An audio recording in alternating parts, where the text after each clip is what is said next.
Bonjour à tous, on se retrouve pour une nouvelle vidéo sur la chaîne Texama et aujourd'hui on va parler refroidissement. Pas n'importe quel refroidissement, on va parler des refroidissements vraiment abordables. Donc récemment sur ma table de bench, je suis passé au Ryzen 5 3600X. C'est un excellent processeur mais qui est fourni par défaut avec ce refroidissement qui est suffisant mais pas incroyable et qui limite même un petit peu ce 3600X. Du coup, aujourd'hui, ce qu'on va faire, c'est qu'on va regarder ce que ça fait de juste mettre 30 € en plus dans un bon refroidissement en 120 mm ici et de voir ce que ça donne. Est-ce que ça permet vraiment d'avoir des meilleures températures, plus de silence aussi, et si ça vaut la peine si vous êtes en mode « Ah, il me restait 30 € à dépenser dans ma config ici, je suis en mode « Je peux pas prendre une meilleure carte graphique, j'ai déjà suffisamment de RAM, qu'est-ce que je peux faire avec ces 30 €? » Mais on va regarder. Du coup, le radiateur CPU qu'on va regarder aujourd'hui, c'est le Arctic Freezer 34 eSport. Cette vidéo est sponsorisée par Arctic d'ailleurs, je tiens à le préciser, mais tout ce que je vais vous montrer dans cette vidéo est totalement applicable franchement à peu près à n'importe quel refroidissement. Et vous allez le voir, l'offre d'Arctic ici est très sérieuse et selon moi est très intéressante pour le prix. Du coup, justement, ce refroidisseur est en 120 mm, donc largement suffisant pour à peu près n'importe quel CPU. D'ailleurs, il est compatible AM4, tous les sockets Intel aussi, donc ça veut dire que vous pourriez le mettre à peu près sur n'importe quel processeur. Il peut supporter jusqu'à 200 watts de dissipation, donc largement suffisant pour la plupart des processeurs. Je veux dire, même honnêtement, vous pourriez mettre à peu près toute la gamme de chez AMD et à peu près toute la gamme de chez Intel. Après, personnellement, j'éviterais quand même les tout gros processeurs Intel parce qu'ils consomment quand même pas mal d'électricité. On a aussi 10 ans de garantie, ce qui est vraiment génial en fait. Ça veut dire que si vous êtes en mode « Oh, 6 ans plus tard, le ventilateur a un problème », ce qui pourrait être la seule pièce qui a un problème, vous appelez le service de garantie, hop, on vous le remplace. Donc ça, c'est génial, franchement. En plus, c'est un excellent ventilateur. Ça fait partie de leur série P-Fan. Donc Arctic a des excellents ventilateurs que vous pouvez trouver vraiment à des prix genre imbattables. J'en avais déjà utilisé par le passé, ils sont vraiment bien. Ils ont un design aussi plutôt sympathique. Ils sont souvent en noir et blanc comme ça, donc ça passe avec beaucoup de configs. D'ailleurs, ce refroidissement est en noir et blanc, mais sachez qu'il existe aussi une version totalement en noir si vous êtes en mode « Je veux que ça passe inaperçu dans ma config ». Donc plutôt cool. Et pour le reste du tour aussi de ce refroidisseur, vous avez 4 heat pipes, ce qui suffit amplement. Elles sont en direct touch, ça veut dire qu'elles touchent directement le processeur. Il y a un petit espace entre chaque heat pipe, comme vous pouvez voir, mais ils fournissent assez de pâte thermique pour que ça couvre sans problème. Et comme vous pouvez voir, c'est un design plutôt simple, ça fait un U. Et vous avez pas mal d'ailettes à l'arrière. Ils fournissent aussi de quoi mettre un deuxième ventilateur si vous voulez en rajouter un pour avoir plus de pression. Il existe aussi des différentes versions de ce refroidisseur avec 2 ventilateurs d'ailleurs, mais avec un ventilateur, honnêtement, dans mes tests, c'était déjà largement suffisant. Et en parlant de performance d'ailleurs, donc je l'ai comparé directement au refroidissement stock de chez AMD et j'ai des chiffres plutôt intéressants. Donc j'ai fait des stress tests hyper lourds, j'ai fait des stress tests moins lourds qui seraient plus réalistes de ce que vous utiliseriez. Tenez compte aussi que j'ai fait tous mes tests avec une open bench, donc vous voyez que c'est ouvert, il n'y a pas de boîtier, il n'y a pas de dessus ou autre chose. Donc, c'est-à-dire que ça donne techniquement un avantage à ce gars-là, parce que lui, normalement, il recycle l'air qu'il utilise, il ne l'envoie pas vers l'extérieur. Donc, il serait plus chaud dans un boîtier, donc tenez-en compte. Il prendrait aussi beaucoup plus l'air dans la carte graphique, il faut aussi en tenir compte. Et donc, j'ai fait quelques tests. Donc, le premier test que j'ai fait, c'était Prime 95. Prime 95, c'est un programme très lourd. Ils ont d'ailleurs un set d'instructions AVX qu'ils peuvent utiliser. Donc, là, c'est vraiment le stress test pur qui va charger votre processeur le plus haut possible. Franchement, il n'y a aucun autre programme qui pourrait le charger plus. Et là, pour information, j'ai atteint, avec le refroidissement stock, jusqu'à 94 degrés, 94 si vous préférez. Et la fréquence du processeur diminuait.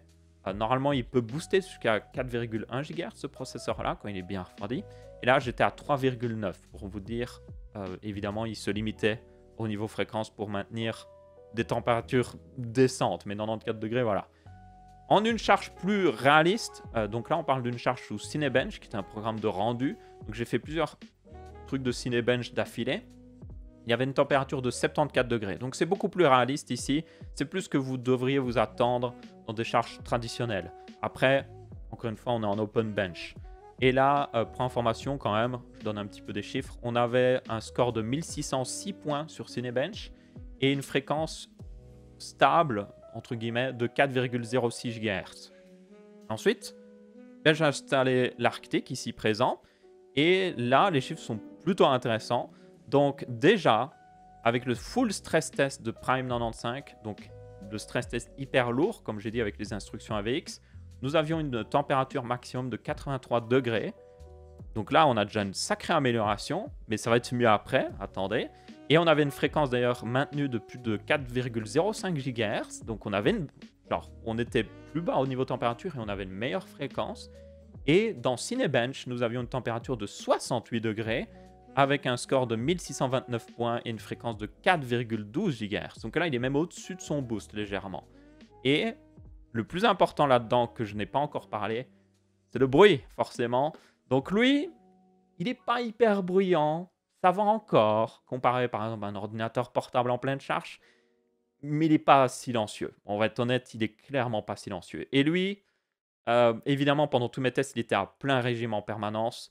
Et on l'entend clairement. On l'entend plus que n'importe quoi d'autre dans le PC. C'est juste, voilà, on l'entend.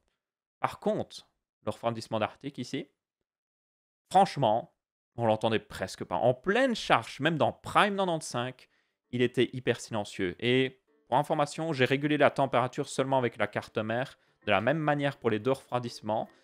Et je peux vous dire que si je le voulais vraiment, si je suis en mode « Oh, je m'en fiche du bruit », ou plutôt, en réalité, comme il ne fait pas beaucoup de bruit, je vais augmenter encore un peu plus le ventilateur, je pourrais avoir encore des meilleures températures. Donc ouais, honnêtement, pour moi, ça montre à quel point, juste des fois, on sait bien, ça dépanne d'avoir le refroidissement par défaut, mais celui-ci, vous trouvez en particulier sur le 3600 et le 3600X, il est basique, on va le dire. Sur les 3700X, vous avez un meilleur refroidissement. Chez Intel, vous avez un très mauvais refroidissement la plupart du temps, donc voilà.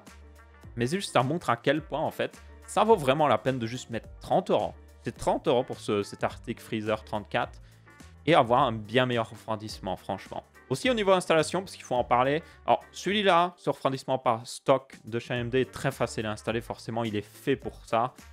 Donc, il est imbattable à ce niveau-là.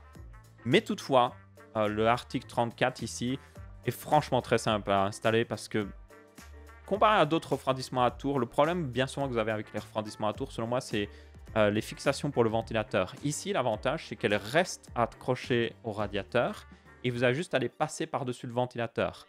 Et franchement, honnêtement, c'est le refroidissement à tour comme ça, le plus simple que j'ai pu installer jusqu'à maintenant. Très honnêtement. Et je pense que n'importe quel débutant n'aurait aucun problème à l'installer.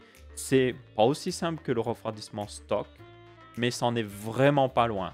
Vous avez aussi un guide, et ça fait partie de leur programme.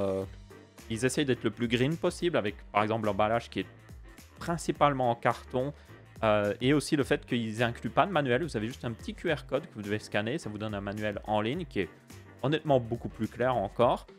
Et du coup, ouais, c'est plutôt cool de voir un petit peu toutes ces initiatives.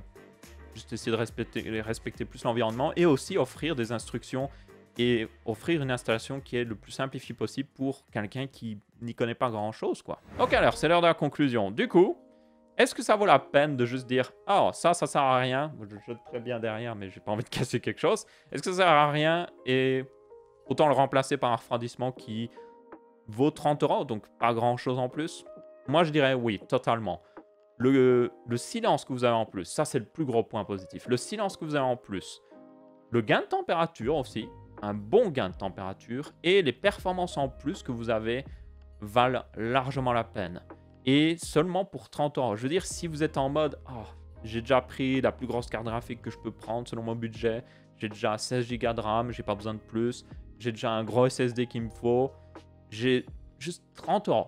30 € en plus à mettre quelque part. Ben moi, je les mettrai dans le refroidissement du CPU, clairement.